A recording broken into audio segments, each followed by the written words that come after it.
All standby passengers, see me at the podium for your seat assignment.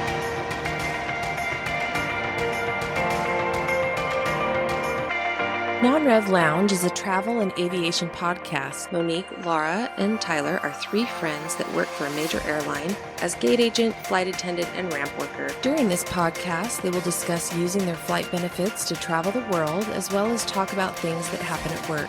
They have guests on almost every week to share their travels and stories, leaving tips on the best places to travel or things to do. Enjoy!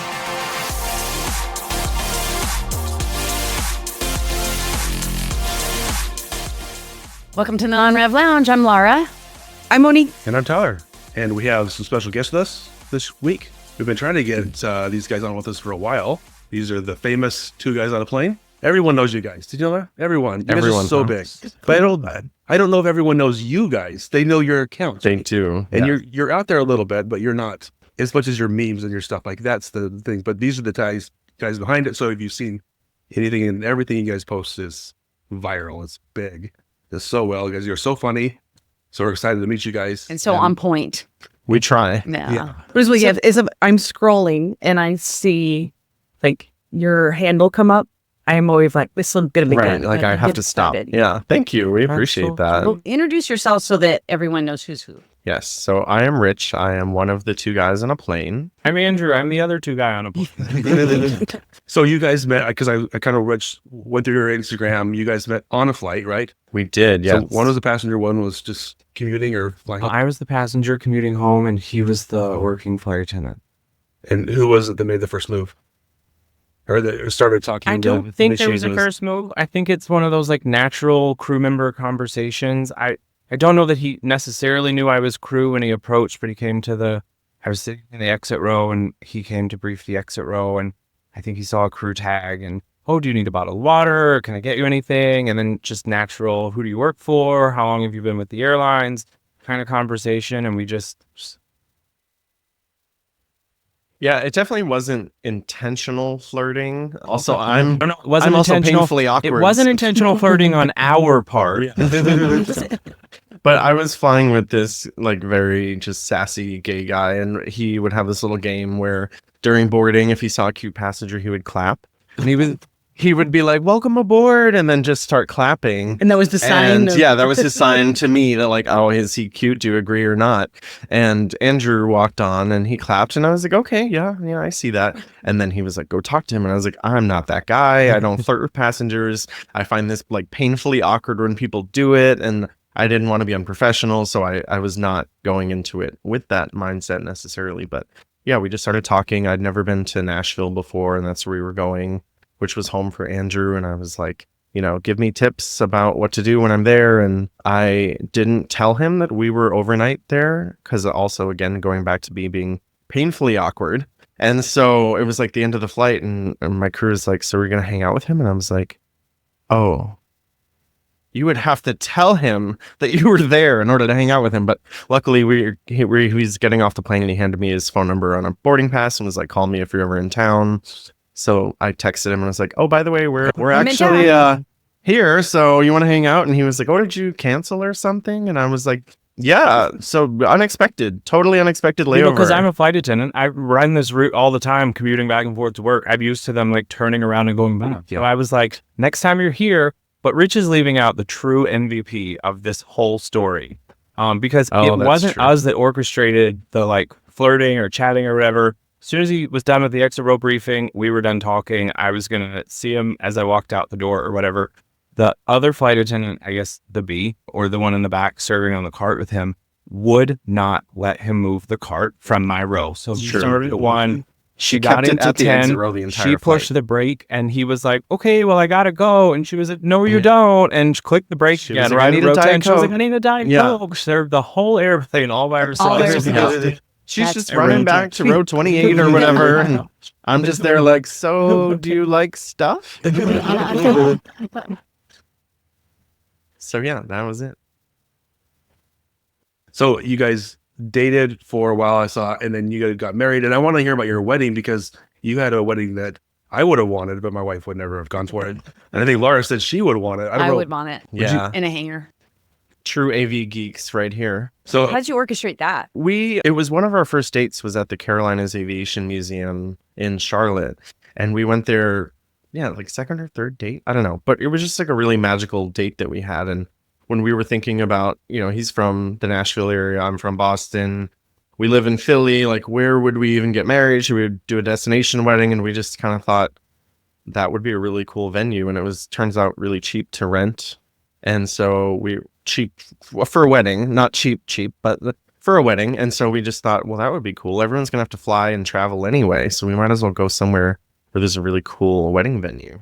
It also kind of sounds a little creepy because we got married under the Miracle on the Hudson plane. Oh. Our thought was, everyone marriage was is a like, are miracle. you sure this is some sort of omen? And I was like, if even a bit of the magic from this airplane can rub off onto our lives, then we're set forever. It'll be bumpy, but we'll still make it. Right. Yeah, exactly. Yeah. There might be rough times, but we'll get through it. It's a perfect metaphor for marriage. when things get rough, you say, we're landing in the Hudson. Mm-hmm. So yeah, it was perfect though. That's awesome. So how did the whole two guys on a plane, where did it come from? And whose idea was that idea, or just kind of grew? Yeah, it was shortly after we got married. We wanted to be like one of those fun Insta-gay couples Instagram where we travel and share all of our cute travel photos for friends and family.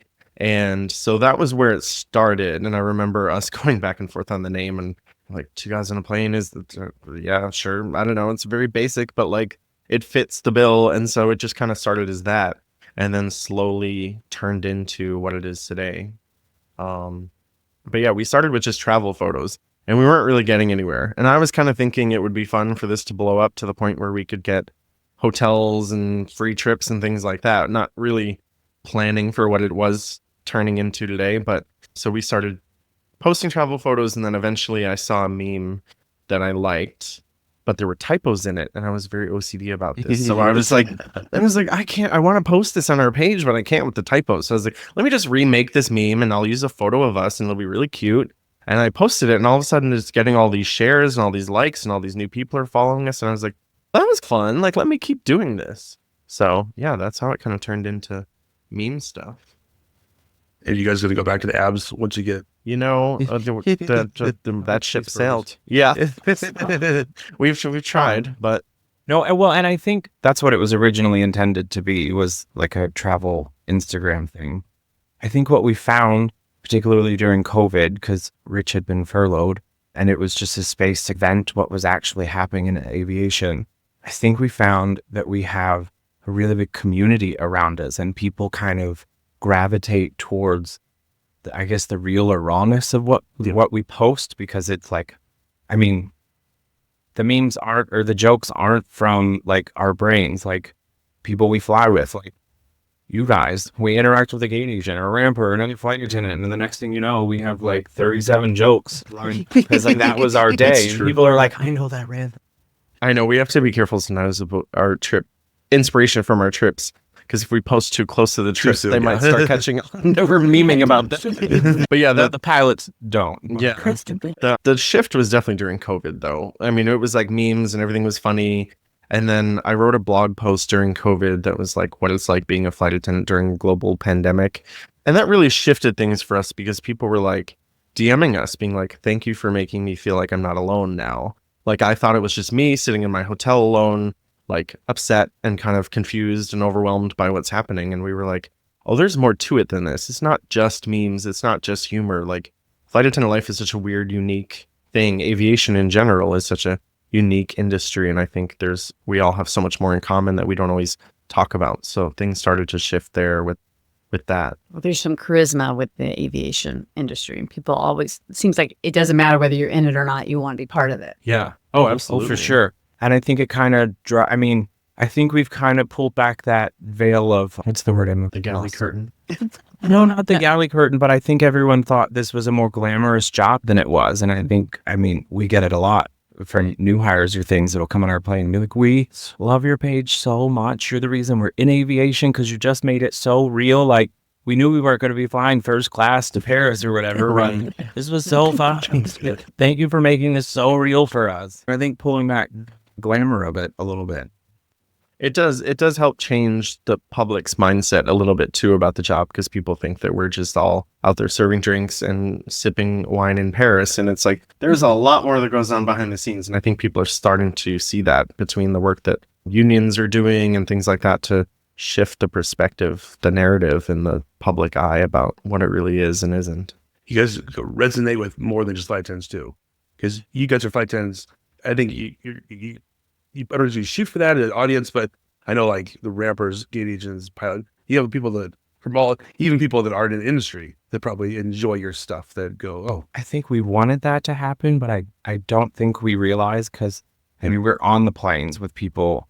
I don't think we know so much how much we resonate with other people other than pilots and flight attendants. So we'd love to hear that from you all. We'd love to hear how to make jokes and connect with you all too. But just because we fly just not as for our work, but just now, and so we see what you guys are doing, and unless we're around Laura a little bit, and we have a flight attendant with us, and so we can hear her stories. So, and even though we're different work groups, we get it. Hopefully, we can understand some of the stuff you guys go through. Even though every so often you go post something, and I was like, it's got a lot of engagement, but I don't get it, which is okay, because but other people are like, oh yeah, we understood that joke. So, but there's people listen to our podcast that aren't non-revs, and we're like, why? Thank you, but why? But it's fun because they can compare traveling, or they do points, but we do not have, and so it's and they can appreciate what we talk about if it's from each of our perspectives. People have said they heard Molly talk about things from her gate agent, and they go, oh, we know now to do this or to bring flight attendants treats, and that helps. They're like, don't touch Monique's pen. That's her pen. They reach over the counter and grab her pen. Yeah, no. Yeah, it's one of my pet You peeves. don't stab them with it? Hey, right. That's just like, someday I am going to smack them and be in trouble. Things like that, just from a human being perspective, I'm like, why would you think to do that without asking, hey, can I borrow your pen for a second? Like, I can't imagine just being like, oh, well, let me just take this. Well, because they have asked before. They're like, can I borrow your pen? And they're like, I don't have one. And they'll look at it. And they're like, It's not for you, because it's not going to come back to me. You're going to take it. well, I don't know where your hands have been. Gross. I don't know how you don't start screaming at people. Like, you clearly just walked up. Computers have not been on. They've been behind your counter to see this. And the moment you walk up, there's a line, 36 people deep. Let breathe. Yeah. The plane doesn't leave for a while. Let the person set up and log into things, and like, just step back, stand there and wait for someone to be like, can I help you?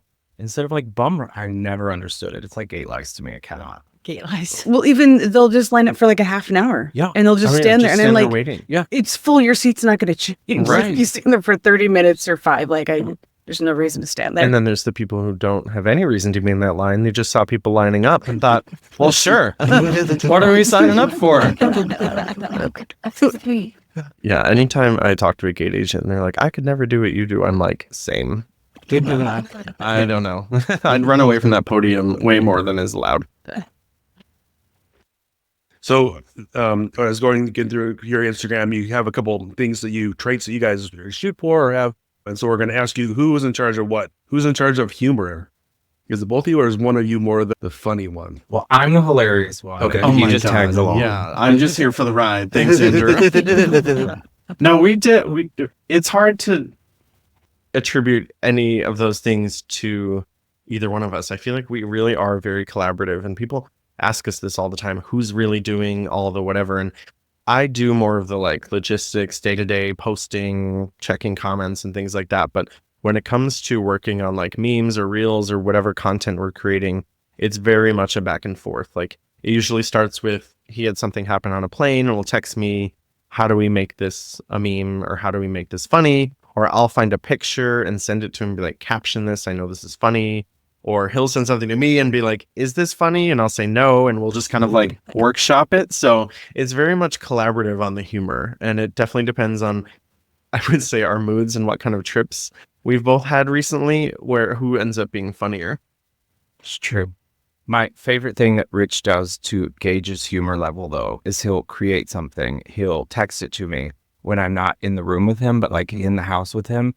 And if my laugh is not genuine or he'll know that it's not funny. True. I'll be like, hee, that was funny. And he was like, no, it wasn't. Yeah. Or he'll send me something and I will just double over. And he was like, that's what I the need. one. Yeah.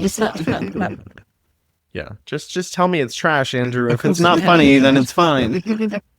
It's fine. It's really fine. It's fine. Right. It definitely helps to have a sounding board. So what about the sassiness? That's something you have on your, is there one person that's more than the other? Or are they both even on that too?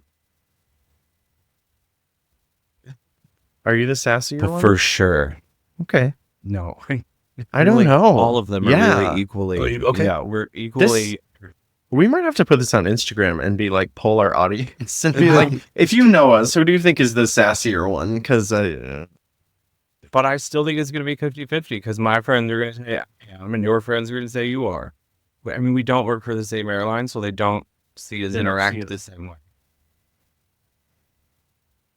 Is that a good thing, not working for the same airline? yes, For sure. it's good for so many reasons.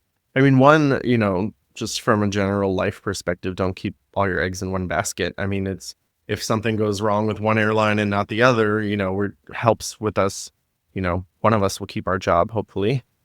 And then also just, it's kind of nice to relate to each other at work, but not have the same stuff. So like we're coming home and complaining about the same things or whatever. Like he's got different stuff at his airline. I have different things at my airline.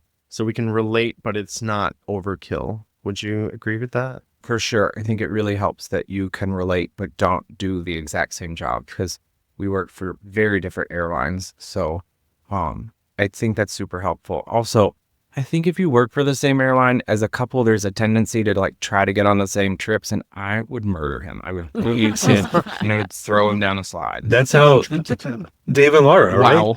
No, because Dave's brings always up- up front. Okay. Oh, so you work opposite ends of the Yeah, we airplane. when you work opposite together. ends of the airplane. But he'll pick up a trip and you're like, I guess I'm going with you. Because you don't want him to be with his girlfriend. Down in Mexico City. Yeah, no, There's more to that we separate. But it is, but for us, it's kind of fun because he'll say, he'll text me, guess who's on my trip? So and so. And I'm like, she's the worst. Yeah. She has the worst bad breath. See, I always think about that with knowing the same coworkers. I almost feel like that would be weird because it's like, oh, I flew with so-and-so and you're like, what? She's great. I love her. And I'm like, oh, I can't stand her. I think that would start making things weird at work. I think also our personalities, we both kind of want to be in charge. So if we were in different galleys, we would still want to be in charge of the airplane together. And that's where we would have Power struggle. That's funny. Yeah, I always think too, like, sometimes you fly with couples and it's just awkward when you're not the couple. Like, you're like, this is just a weird dynamic and I don't want to do that to people. Or people start talking about that couple. Oh, I flew with so-and-so and they didn't seem the happiest or whatever. It's like, I don't know, it creates weird gossip. I don't want any of that. But then if you were on the same flight like Laura and Dave, you can go in the same bunk together. Ew. You gonna deny it or no? I'm sorry? You gonna deny it? No, I'm not going to deny it. That's hilarious. This is a safe This is a safe space. Till the union here. Judgment-free zone. Yes, until the union hears. What's the thing? We listen and don't judge. Yes, exactly. Except we do. Oh no, we that's absolutely judge. Yeah, with this, but none of that's true. I listen and I absolutely judge. Especially the flight attendant job. The nature of our job, gate agents too, is to judge these passengers as they get on. You've got to be looking out for certain behaviors and characteristics. So it's really hard not to judge. And it's not just like a security judging either, because you're like looking like, oh, I better take a look at my CPR skills when that guy walks on. It's like, True. You're not wrong there. It's happening in real life, but online people love to DM us and be like, this was stupid, or this wasn't funny, or who do you think you are? And it's like, it's just Do you remember when we got accused of being ageist because we made a seniority joke? Oh, yes. Yes, I forgot about that. Yeah. We weren't even attacking anyone. We were just like, that seniority is a natural part of our Yeah. Oh, it's a job. big part It of is a your big job. part of our Yeah. job, yeah. Right? We were being ageist because we made some joke about the senior Senior flight attendant people. helping Yeah. or not understanding. So I want to know with the two extremes, because you've had so many interactions, I'm sure, with all your people and followers. And have you had something you put out that offended someone and you're like, really like that? And then also, because you guys do a lot of compassion stuff too, I really like. Have you had somebody reach out to you and say that really meant a lot to me, and you go, oh, we didn't think that at all? So can you, a quick story, or have you seen that from both ends? Yeah, we've definitely, especially as the account gets bigger, we get a lot of, not so much in real life, the positive interaction. Junior boys, yeah. And it's literally just the way of life. That's in the our one that stood job. out the most for me. I was like, Yeah. how are you going to call us ageist over something that like rules our industry? Right. Well, it's even like senior mamas is like a term. It's a term of endearment Yeah. from most of us. for sure. That's not even, I like the dinosaurs term too. I cannot wait. And personally, I think it's a term of endearment. But As long as you don't say, "Oh, when you went to work today, did you have your walker?" Like some people did. oh yeah, I don't think it's that bad. You've said that before. I know, but it's in loving.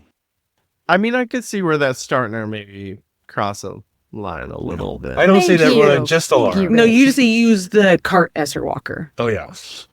It just amazes me that like what will offend people on the internet. And I mean, things that we think are so middle of the road and people will just get in a frenzy over. And I'm like, what just happened? Like this was a meme about like us walking through the cabin and it, not making eye contact with the passengers.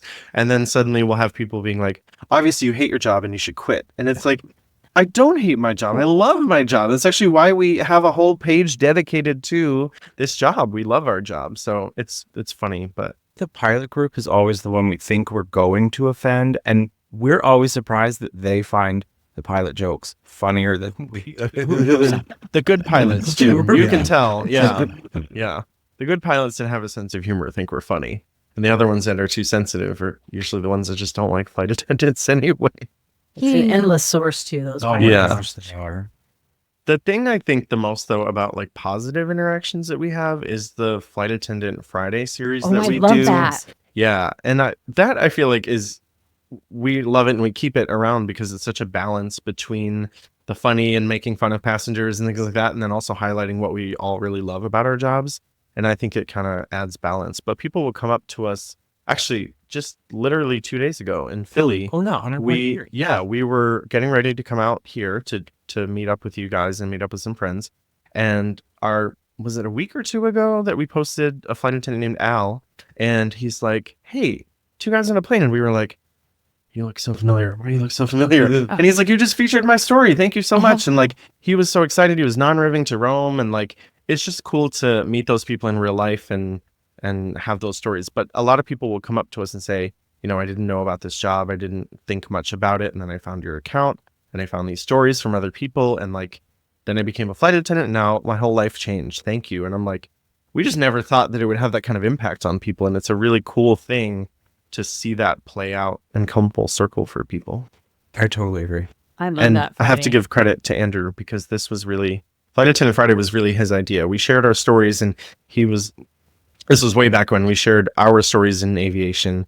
And he was like, we should make this a thing. We should have other people share these stories because they resonate so well. So props to Andrew.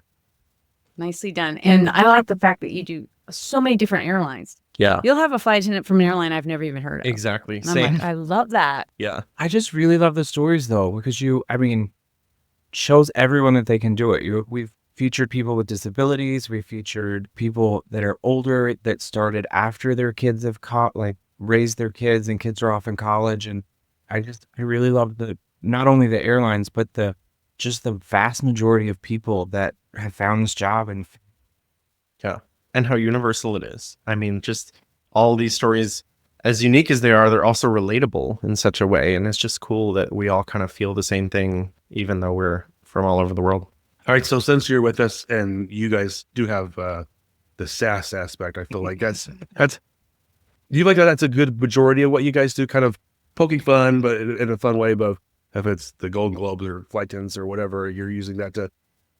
So I wanted to do some of that with us. Was it a few weeks ago, the two of us were texting about things that when passengers do, that when you see them, you're like, I don't trust that. Was it you that said that? Yeah. And so I was like, we should do this on the podcast. So I would save enough for you guys because you guys are perfect for. Yeah, when people wanted to bust it. Yeah. So we're doing three rounds. One will be about coworkers or aviation people. One about passengers.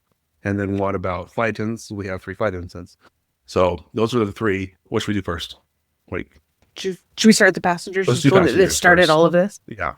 So I don't trust passengers who carry their roller bags. Oh yeah, weird.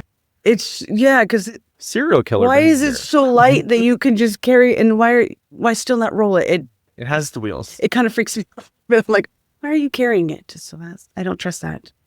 Oh yeah. Yeah, that's a good one.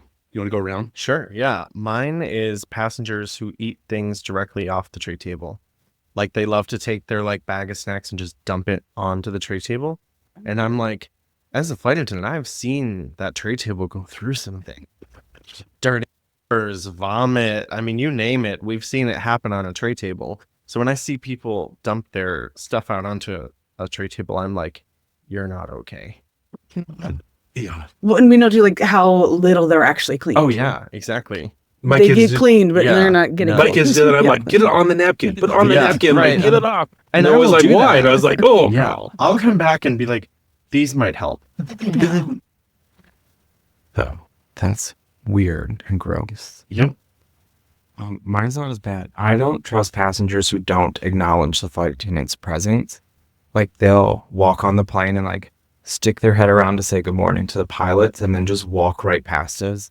You immediately lose my trust. Oh yeah, it's just rude. It is rude.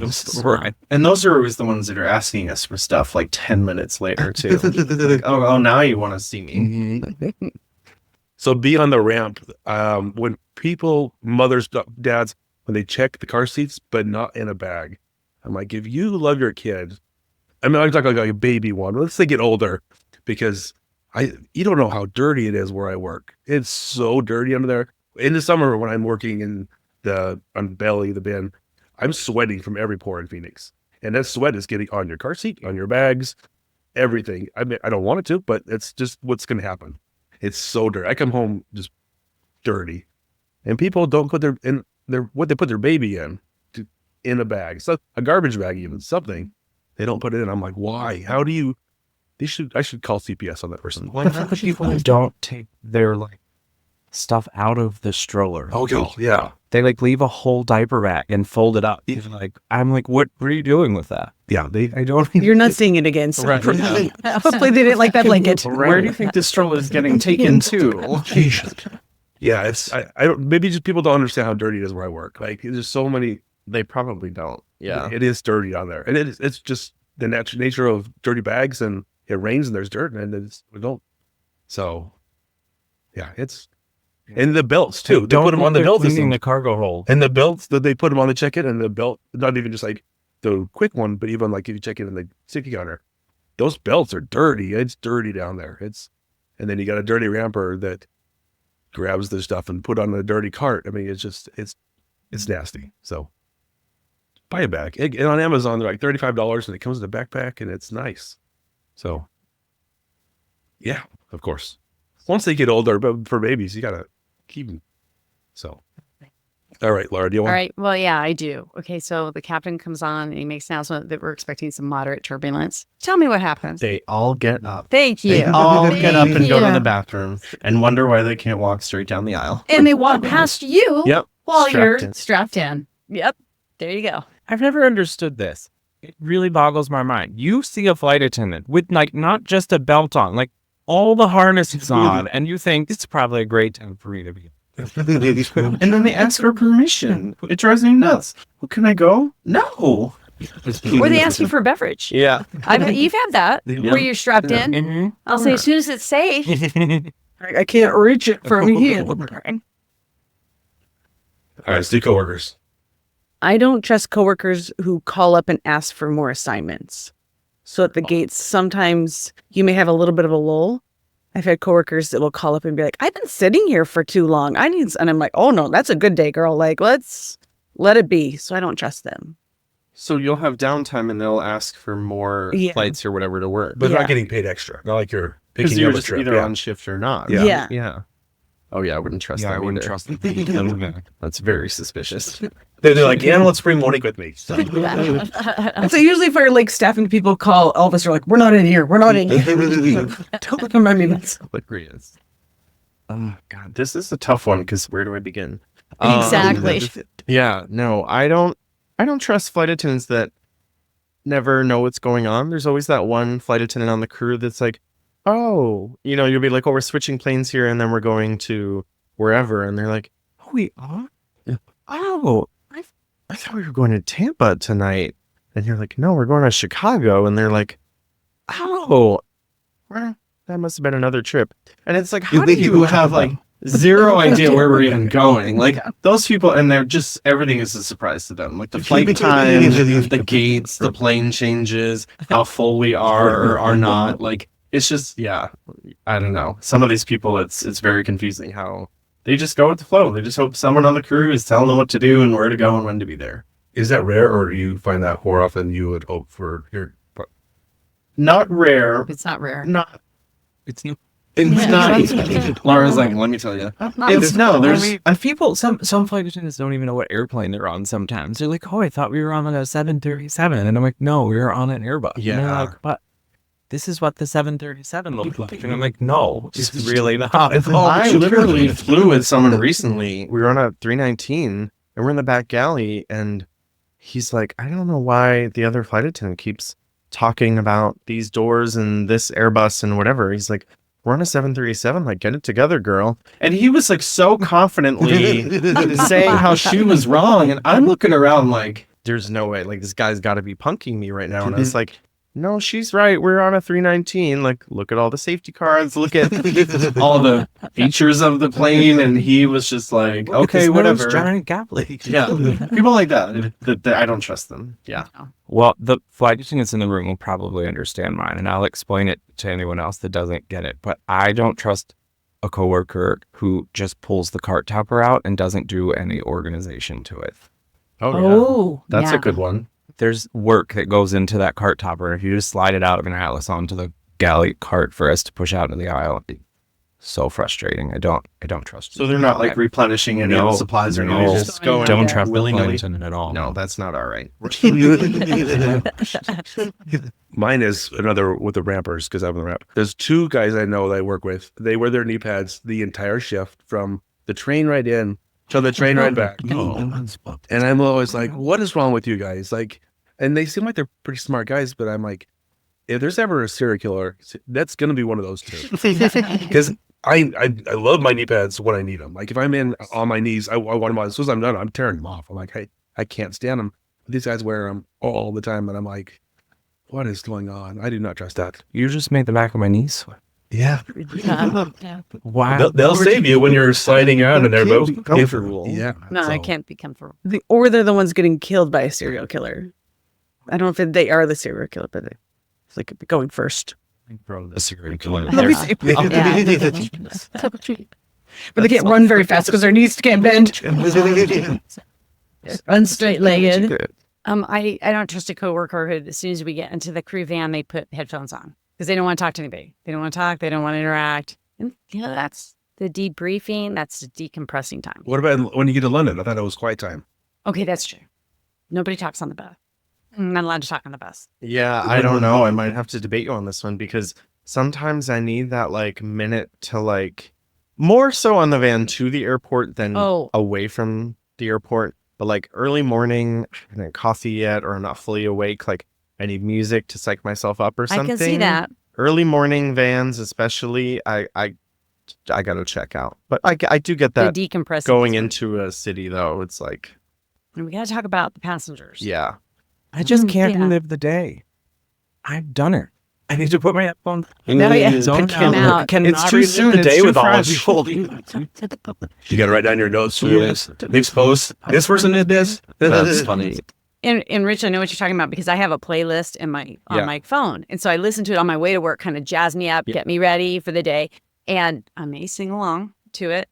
And so one time, just this last couple months, I got out of went out to look for my car and I couldn't find my car anywhere. And I knew better than to tell my husband that someone stole it. This is a story I do all the time. After an all-nighter, I'll call my husband, somebody stole my car. He's like, okay, let's find your car. And they paid to get it out of parking. That's No exactly. one's stealing it from But I had a garage guy come and he picked me up and he drove me all over. And I said, no, I always park on 7. And we looked all over 7. He goes, I bet you parked on 5 because that's the next the lower one. I go, no. I said, he goes, well, what were you doing? I go, well, I was singing along. And guess where? There it was on 5 because I was singing along and I parked in the wrong place because you do have to hype yourself up. Yeah.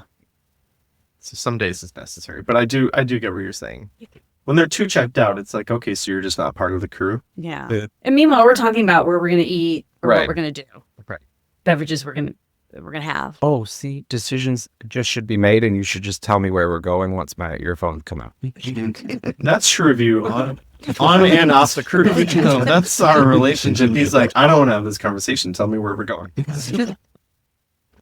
All right, let's do the finale. Flight attendants. So, well, I have 2. Okay. Well, the first one is I don't trust crew who don't have 7 bags.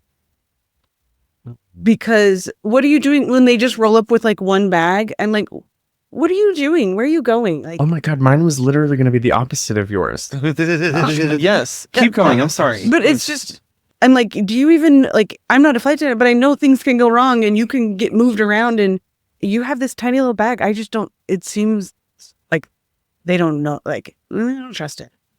It's so funny to me. Yeah, for me, it's the opposite. I was going to say the flight attendants with 7 bags, I don't trust them. Why do you need all that stuff? I mean, I understand having some of the basics, but these people with the 7 bags, I mean, you'll be like, you know, I've been craving waffles lately. And they'll be like, oh, I have a waffle maker. Why do you have a waffle maker? Like, I don't understand. It's like, oh, you can't leave home without that. I don't know. Yeah, the people with too many bags, it's because they're always struggling with them. They're always trying to find places to put everything. They're always digging through them in the back alley. I'm sure you've seen that where they like pull their bags out and they're looking for something. And I'm just like, this just seems chaotic. I'm more of a minimalist in that regard. Like I've still got 3 bags. I mean, I've got my suitcase. I've got my tote bag, which has all the work stuff. And I have my food bag with all my meal prep stuff. But more than that seems... Laura, how many do you take on your turns? Not even overnight. I still take 3 because you could get canceled there. Something could happen. Oh, no, I'm back. Yeah, same. Oh, you're a backpacker? So you're the year when I'm like, oh boy. On turns, we're both backpackers. I'm a backpacker. You buy your stuff, so you have to have something. Underwear, a bathing suit, and flip-flops. Go. Perfect. Yeah. Because that's all you need. So 3 for nothing? You don't even get off the plane in Mexico City.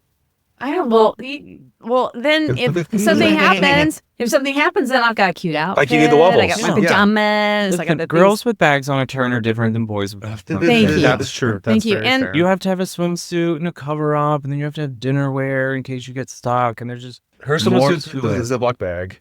And her cover up too, right?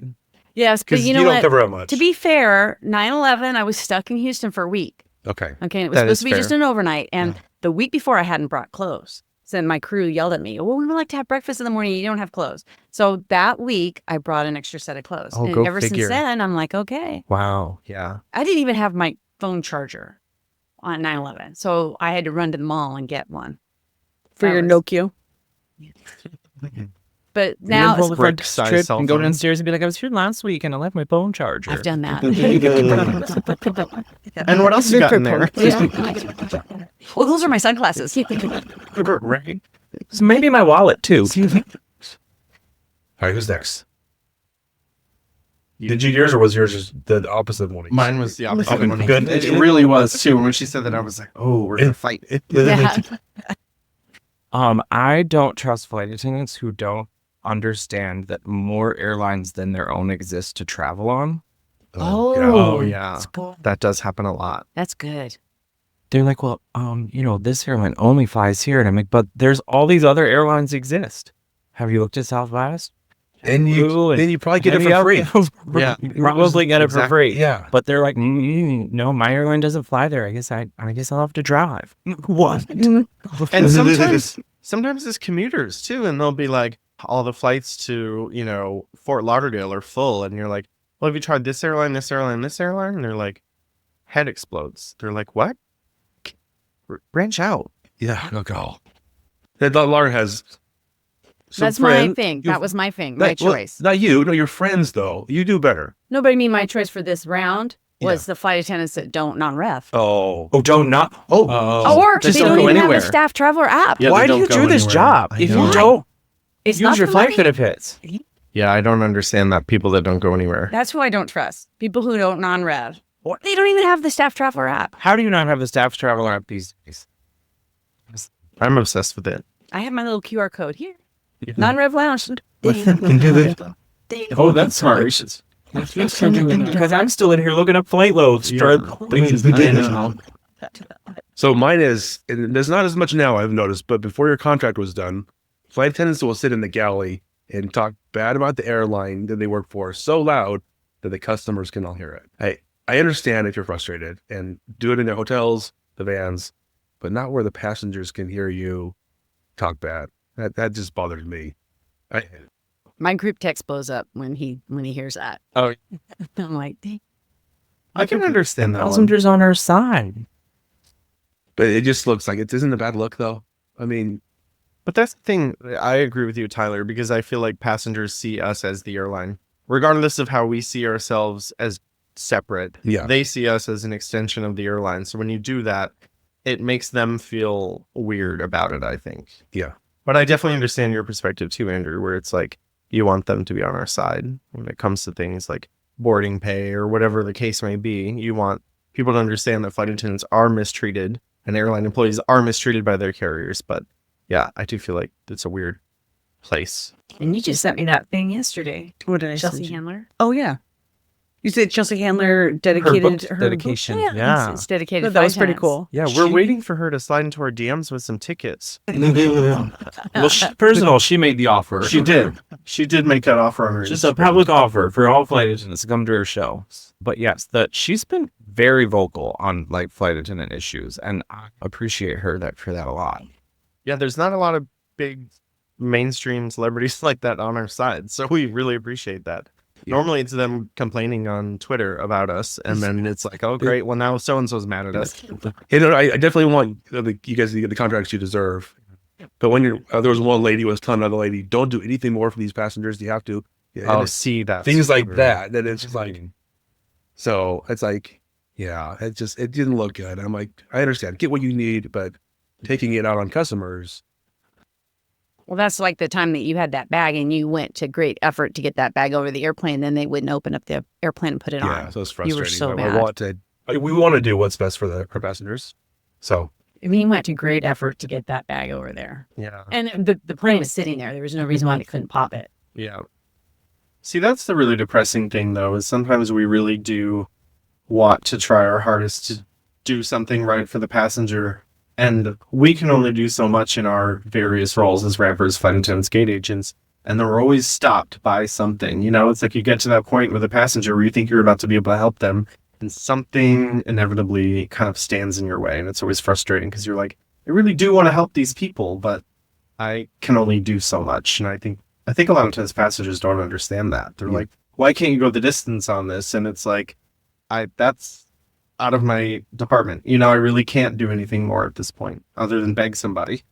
We started talking about StaffTraveler because they've both been good at what you guys would do and to us too. So we have the same handler. Laura, you want to go through these and then we'll discuss them a little bit. They sent some stuff that's coming up from them that we wanted to let our listeners know. Yeah. Do you have those? I do. So StaffTraveler is the only secure way to share loads with your colleagues. Because you don't share them on, you shouldn't be sharing them on social media. I think that was because of what I did. That was what? Because of what I did. I think it was at me. Because about a week ago, I posted something because Korean Air wasn't answering loads, but Asiana was. So I kind of wanted to throw Korean under the bus. Like, hey.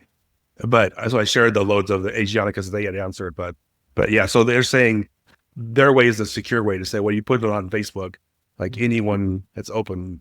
So that makes sense from them. Sorry, Laura, I cut you off. No, that's it. And it prevents abuse. Yeah.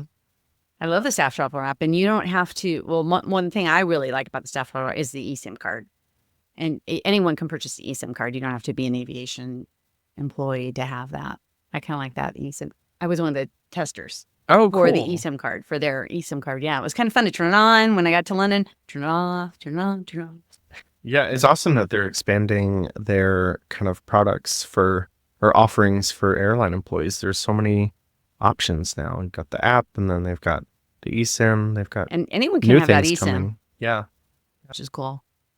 They're almost at 1 million subscribers, users. that's huge. Because like in the outro for our podcast, we say 800,000. I know I need to upgrade. I'm sure to 900,000, and then they're almost to 1 million. So they're growing. Yeah, they must be getting close. Yeah. Let's get them to 1 million. It's so helpful though. I mean, we use it all the time when we're non-revving. There's nothing like being stuck somewhere and you're like talking to a gate agent and they're like, it doesn't look good. And you're like, we have to figure something out. Like we needed a backup plan. And it's so easy to just log in and look up loads in StaffTraveler on any airline. I love it. It always saves the day. It saved the day recently. Coming back from Bali, I feel like we were like, oh, we can go here, here, and here. Mm-hmm. So yeah, we had to figure that out real quick because getting stuck in Doha was not going to work out for us. Oh, how you can request updates. Yeah. You can get updates. Oh, I love those Yeah. updates. Because you don't have to keep putting a request. You can just get up Auto updates. I love it Yeah. so much. And one other thing I really have to bring up is their blog. If you go on the website, they have a blog for each city. So like when you go somewhere, you can look up and see where other crew members or people have gone to different bars or restaurants. And I like that. And if you're going to Bali, don't miss this, something like that, that people can just write 1 or 2 paragraphs. Boom. I love that. Yeah, because we always ask each other as crew members too. You're like, oh, you've been to whatever place. It's nice to have all that in one place so you can go look it up. It's like the Google of non-rev travel. Yeah. We've said it before, but they really are. They created StaffTraveler, and they could have just not done anything, right, for years. It would have been okay, but they keep growing it, which has been impressive. They're not, and I don't know if there's even other ones out there competing with. Maybe there is. We don't know about, but they keep getting better and better without. I mean, they don't really need to, but they do it because they want to keep growing their reach. If it's getting hotels, eSIMs. I mean, you can the get hotels now. You can information about places. So yeah, they do a great job. And they announced, well, they told us in May they're doing a new app or a new website. So they're kind of revamping in May. So that's exciting. They're keep growing and getting better. So yeah, they're been great to us, and I use them all the time. And I know I have a trip coming up, so recently I just upped my credits, so I'm ready to go. That's his flex. His flex. Oh yeah, by the way, I have a big trip. Big trip coming up. Yeah. I know, right? Where are we going? Asia's the plan for spring break. So I've never been to Asia. Well, they brought up Bali, Tyler. Yeah, Okay. Have you been? No, I just want to know, did you non-rev to Bali? Oh, see, Tyler. I didn't think you would. Just because it was such a big I trip. won. I thought, this was a competition. but you guys didn't go early, right? You guys went early in the group. We did Just go, a day. We didn't go much. yeah, I think a day, maybe 2 days. Well, we left 2 days because, it took a whole day to get there. But yeah, we just got there a day before the group. I know it's risky. It is risky. And you were in charge of you. So go ahead. Let's talk about how now you're doing trips. Yeah. So I think, to set the stage, it's not just like you two went to Bali. No. You invited. No, we've started doing group travel. We invited our followers to come along on vacation. We've done Bali. We have Croatia coming up in July. And then we have Egypt coming up in August. September and October. But yeah, no, we started group travel because we heard about this company, Trova Trip, that does these group trips and for creators to bring their followers along with them. And we thought, well, that sounds fun.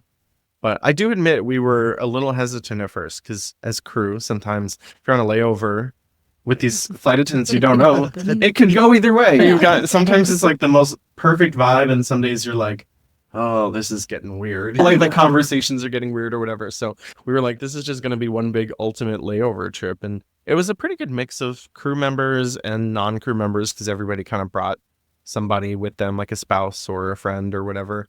And so there was a good mixture of people. And the vibe really was magic. We were hesitant, but that group, it was so great. We're all still friends. We all still keep in touch. There's a group chat with inside jokes that is active pretty often. Yeah, there were 15 of us, I think. Yeah, that's a nice group. It was really nice. So we're doing it again. Yeah, we're going to Croatia and Egypt. Twice. Thailand was such a great experience too. Like you said, we were very hesitant of the group travel, but it really, I think more than what we would have done for ourselves, immersed us in the culture a lot more. We learned a lot about the religion. We were taken to several we were taken to a water ceremony that our guide taught us how to participate in. And we were taken to a farm where we got to learn how rice was made. And then they made us a big group lunch there on the farm and just really immersing in the culture and learning people's. Yeah, it definitely was nice to do more than just like surface level tourism stuff. I really feel like we got to know people. I mean, we were in someone's home and they were sharing with us how their homes are built there, traditionally how that's done, how the layout is important to their religion, and what certain foods and things were more meaningful than others. It was really cool to be part of that. So as long as these trips keep having some sort of like immersive cultural experience, we're totally down for it. If you all ever go, if you haven't been, the monkeys are terrifying, but I'm going to scare you more of the monkeys than the monkeys are of you. I was, well, they were like, if you look at them, they'll get really angry at you. And I was like, I just have that personality that they're just automatically going to hate me. So you just don't animal.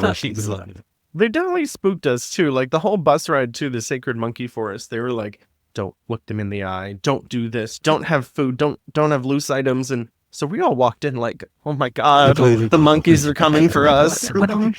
Everyone's down there. If you look, there were two different types of monkey, and one of them, if you made one of them mad, you made the whole forest mad. And I was like, oh, I'm gonna make full. That's gonna be me. I'm gonna find the one monkey and screw this up for everyone. How long do you guys go for? Is it different? Are they all about a week, or what is the length? We're mostly around the 7-day mark with our trips for the moment. Yeah. We just figured, especially with crew members trying to bid time off. I mean, our jobs are all fairly flexible in terms of getting days off, but it is hard to plan that big of a trip and not have vacation time. So we're trying to do trips that are also between bid months. So like end of one month, beginning of another. So you don't have vacation. You only have to worry about 3 or 4 days in 1 month and 3 and 4 days in another month to hopefully make that easier. So far that's working. We'll see how it goes moving forward. But yeah, it's been cool. I signed up right away when you guys did that. I was like, oh, that Bali trip sounds good. Yeah. But I just didn't have the time.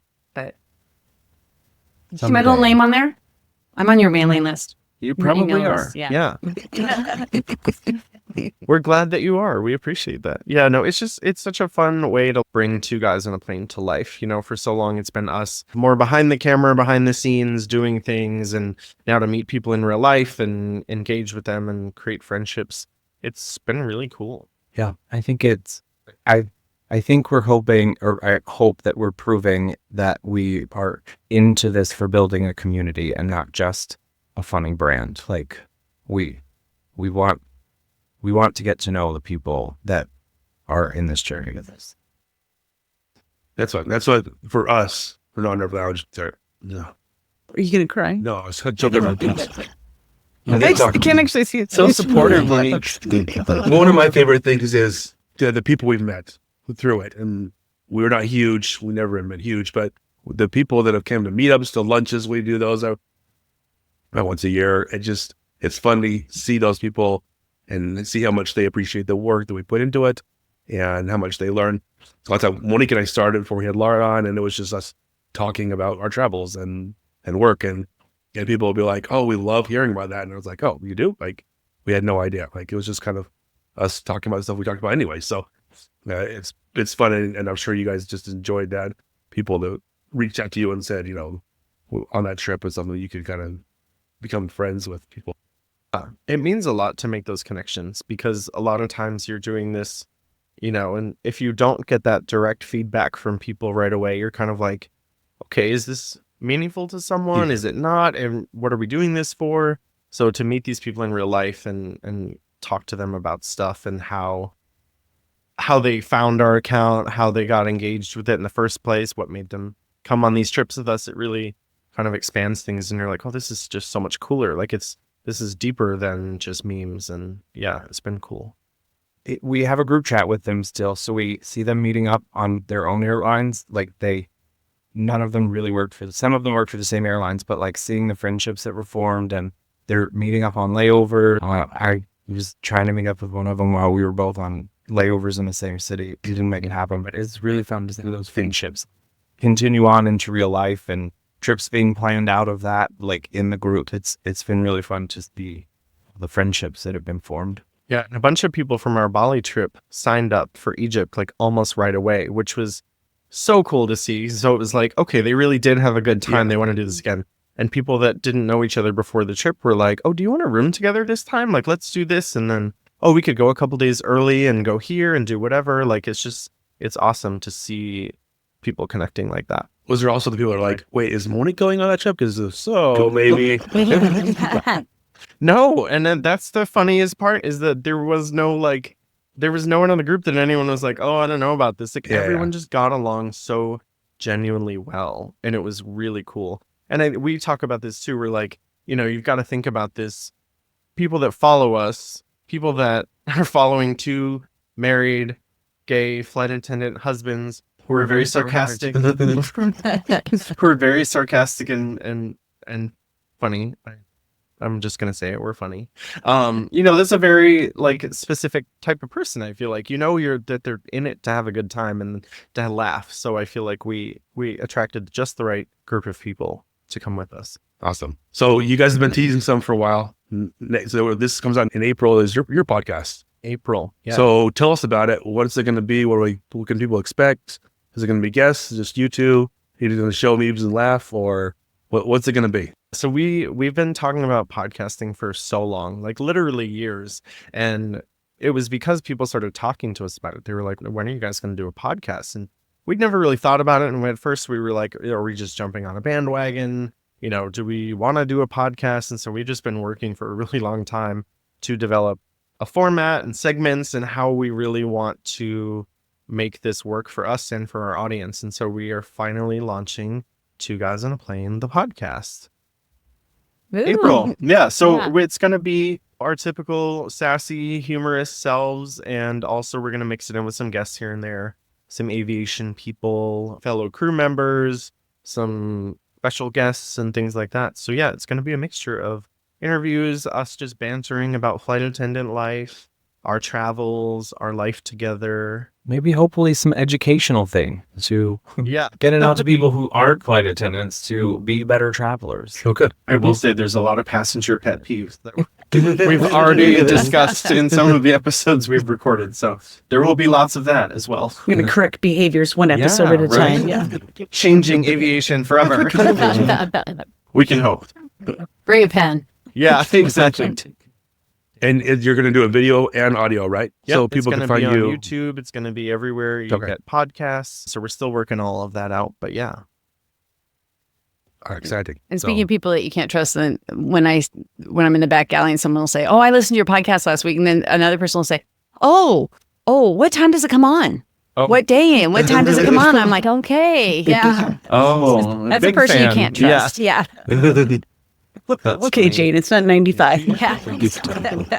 CBS Monday mornings at 10. You probably tell them that. You can be like Tuesday morning at 10 a.m. You just wait. It's going to happen. What? I know. The back We're so alley. sarcastic. We're not going to have nice responses. We're going to say something snarky regardless.